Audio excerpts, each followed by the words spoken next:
The tongue is a fire.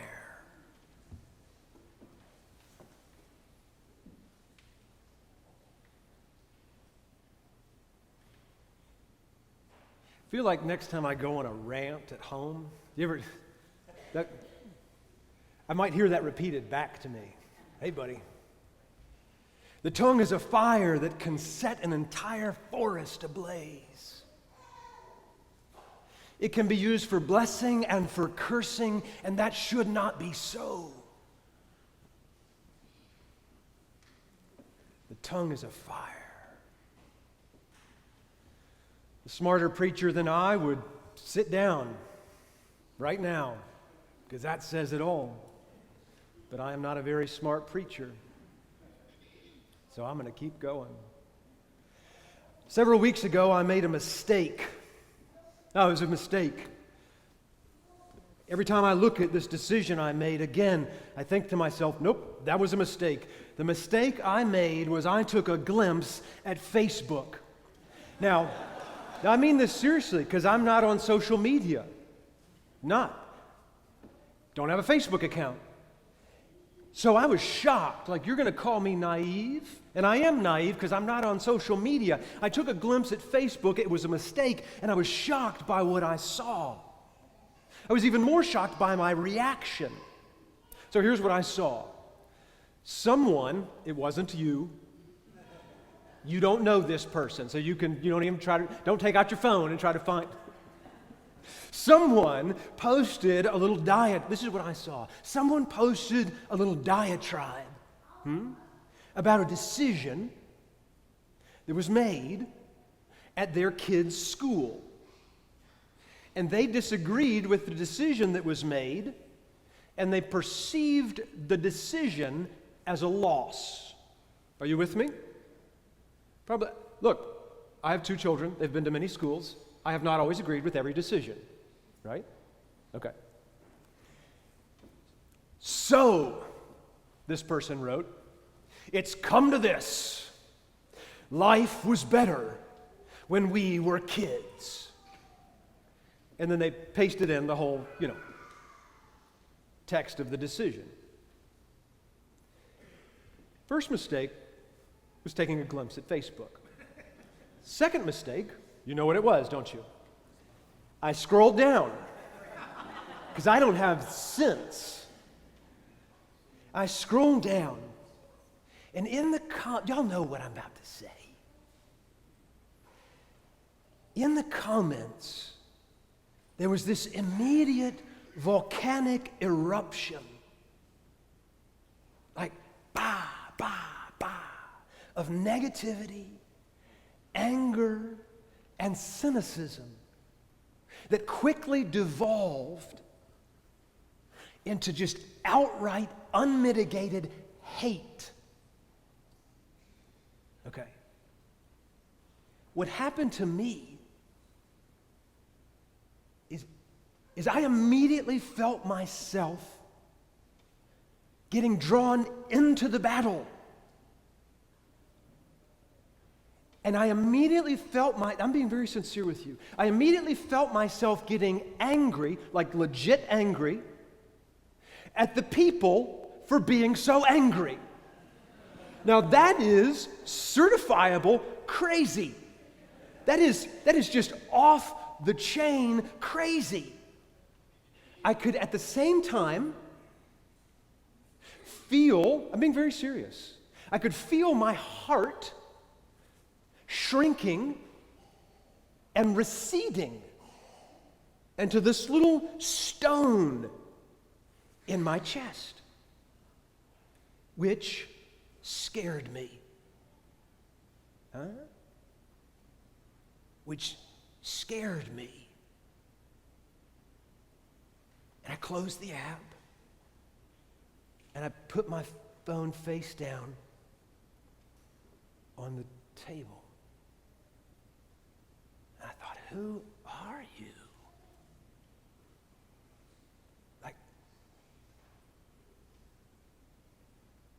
And it struck me then, and it strikes me now,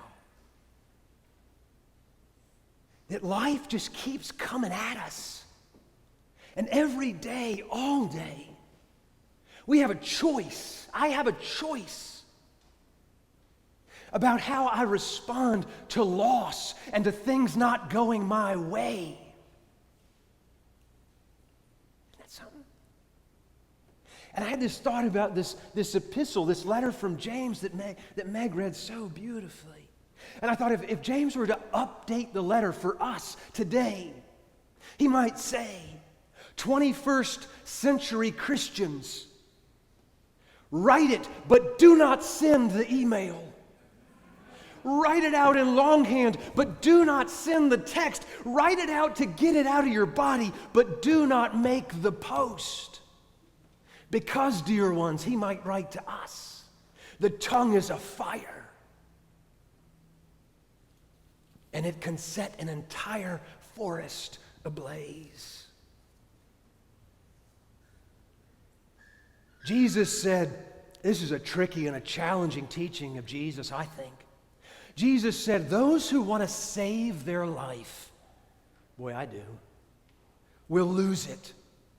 And those who lose their life for my sake and the sake of the gospel will save it. Now, what the heck does that mean? Oh, it's a tricky little poetic saying. What does it mean? My sense is this. Life and living life will do one of two things with you over time. One, life and the living of it will make your heart grow hard and close you down. Life and the living of it can make it so when you look in the mirror one fine day, what you see looking back at you is this figure you barely recognize, whose fists are clenched and held in front of his or her face, all constricted. What you hear over time is that your go-tos are criticism and complaint. What you hear over time, if you listen to yourself, is that you're constantly saying some version of, can you believe she's doing that? So it's come to this. That's the one path. There's another path. Alternately, life and the living of it, through all its ups and downs, wins and losses, will expand your heart, and open you up to whatever comes your way. And one fine day, you'll be looking in the mirror, and what you'll see looking back at you is somebody whose arms are open, not clenched, but open. Somebody whose eyes have a light in them and are open with expectation. Somebody whose heart has grown large with love. Somebody whose go-to moves are not criticism and complaint, but curiosity and congratulations. I see some people in here whose go-to moves are curiosity and congratulations. And you'll find yourself over time, if you choose this other path, you'll hear yourself say, can you believe she is doing that? Wow. Let's go ask her about it.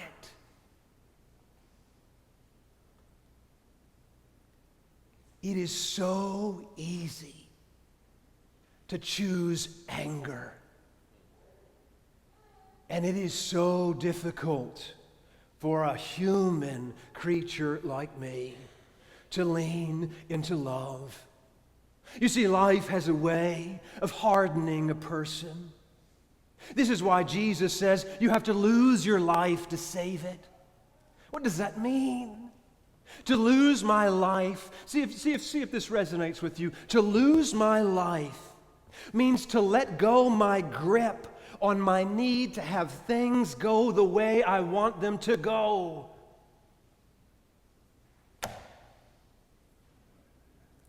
To lose my life is the death of my agenda. Am I the only one in this room that's got an agenda? To save my life. What does that mean? To save my life means to have my heart expanded, grown large by God's love, so that I joyfully meet whatever is right in front of me, making room for people with whom I differ. Can I say that again in this room? Making room for people with whom I differ, and for moments that I'd rather avoid, and for loss itself. Now here's a trick. Now here's the deal. You can't make your own heart grow. You can't make your heart expand and grow bigger. Life coming to you is what does that for you. Put another way, one teacher says, God coming to you disguised as your life will grow your heart. So when I was working with this,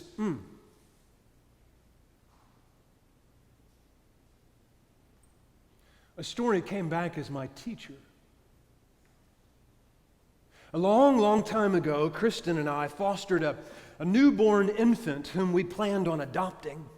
His name was Matthew, little baby boy, and we picked him up from a Roman Catholic adoption agency down in Knoxville, Tennessee, and then we brought him to our home in a little place called Athens, Tennessee, and we couldn't believe how beautiful Matthew was and how uncommonly blessed we were to have him. We took him to church on Palm Sunday, because when you get a new baby, you take him to church. And the people in our church were amazed, and they treated the new baby like baby Jesus, just come home from Bethlehem. And then Matthew's birth mother changed her mind. She couldn't keep him. Her life was such that she couldn't keep him. That's why he was up for adoption, but she couldn't let him go either. Her heart was such that she couldn't let him go either. So a few days later, on Good Friday, the very social worker who placed Matthew in our arms came to our house to take him away. And as she took him, she may as well have taken our beating hearts out of our chest and placed them in the back seat of her minivan next to Matthew's car carrier and strapped them in. And I'll never forget it. I can see it in my mind's eye now. We stood there at the bottom of our driveway, Kristen and I, broken beyond repair. And just before the social worker put her car in reverse to take Matthew away, she rolled down her window. She looked me right in the eye and she spoke, saying, "I'm so, so sorry. I'll be in touch. I'll be in touch soon to tell you how he's doing." And I was too sad to be angry. I said, sure, yeah, thanks.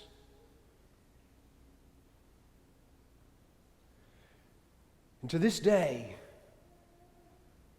we have not yet heard from her. We never heard from her again. We will not hear from her. I have no idea, therefore, how Matthew is doing. I do not know if he is alive. I do not know if he is thriving or struggling mightily. And 15 some odd years later, I still feel the loss of him, our son.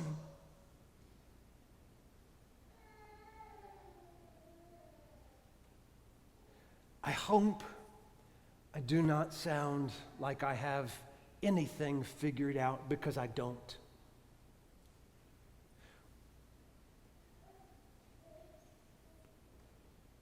As I continue to let Jesus' teaching wash over me, I can feel the loss saving me. That as I can feel the loss expanding my heart to a size that it would not have grown otherwise. And in my expanded heart, which is Jesus' heart planted in my own chest, there is room. The loss, painful as it was and is, has renovated my heart. There is room in my heart for all parents who have lost children. In my expanded heart, which is actually Jesus' heart planted inside my own chest, there is room for social workers who have to run terrible errands and make promises that they know they can never keep, because what the hell else would you say? And in my expanded heart, which is Jesus' heart planted inside my chest, what I've come to realize over the years is that there is room for mothers. There is more room than I ever knew there could be for mothers who are desperately trying to build families and keep running into roadblock after roadblock that they are powerless to overcome. And in my expanded heart, which is actually the heart of Jesus planted inside of my own heart, there is room for angry parents who are actually just afraid and post crazy things on social media. And in my expanded heart, there's room for principals who are doing their damn best with no sense in truth. Are y'all with me? Of what the right decision is to make. Come on, are you alive in this world? It is very hard to know which way to go. And see, this is where the cross comes in. Oh God, this is where the cross comes in. See, Jesus' death on the cross is nothing less than an outpouring of compassion for and solidarity with everybody who has ever lost anything, which is all of us. And so therefore, I have stumbled into, through my own loss, the simplest definition of a Christian that I can give voice to. A Christian is one who says, in her own broken voice, yes to God's love, and thus makes a choice to allow all life's losses to expand and grow his or her heart to such a size as is sufficient to welcome others who suffer the same into this renovated space. This is what it means to lose your life to save it.